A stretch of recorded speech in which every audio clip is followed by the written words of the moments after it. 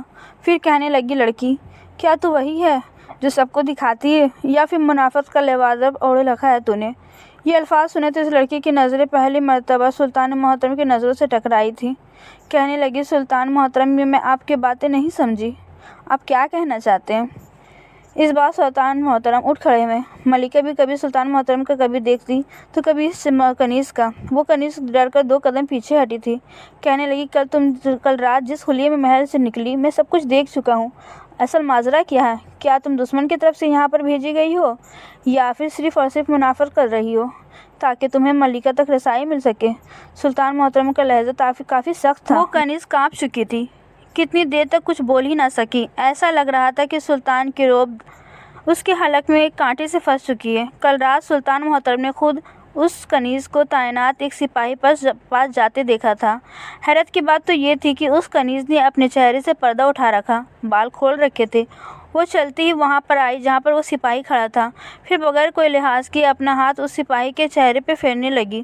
وہ سپاہی بھی ہر چیز سے بے نیاز اس کنیز کے کندھے پر ہاتھ رکھ چکا تھا۔ اس کے بعد اس کنیز کو وہاں سے پودوں کے پیچھے لے گئے۔ سلطان محترم کتنے ہی دیر وہاں پر کھڑے یہ منظر دیکھتے رہے کہ پودوں کے پیچھے وہ دونوں موجود ہیں، لیکن اس کے بعد تو حد ہی ہو گئی۔ وہ کنیز اس سپاہی کے ساتھ اس جگہ جانے لگی جہاں پر سپاہی کی آرامگاہ بنا گئی تھی۔ وہاں پر جا کر وہ دروازہ بند کر چکے، جبکہ باقی سپاہی وہاں پر کھڑے آپس میں سرگوشیاں کرنے لگے۔ سلطان چلتے ہوئے اس کمرے تک بھی گئے۔ جو آوازیں انہیں سنائی دی وہ گناہ کا منہ بولتا ثبوت تھے۔ سلطان نے جب یہ ساری منظر کشی یاد دلائی تو وہ لڑکی بخلا چکی تھی۔ اگلے ہی پل سلطان کے قدموں پر گر کر ہاتھ جوڑ کر کہنے لگی کہ سلطان محترم، کوئی بھی سخت فیصلہ کرنے سے پہلے میری بات مکمل سن لیجیے گا۔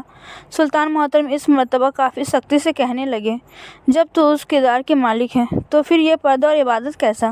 کیا تم گناہ کر کے خدا کے حضور عبادت کر کے یہ سمجھتی ہو کہ تمہارے گناہ بخش دیے جائیں گے؟ ایسا ہرگز نہیں ہوگا۔ جب تک تم سچے دل سے توبہ کرے دوبارہ اس گناہ کے جانب رخ تک نہیں کرتی، تب تک تمہارا وہ گناہ کبھی بھی معاف نہیں ہوگا اور نہ ہی تمہاری یہ باتیں قبول ہوگی۔ سلطان کے منہ سے جب یہ باتیں اس کنیز نے سنی تو ہچکیاں باندھ کر زار و قطار رونے لگی۔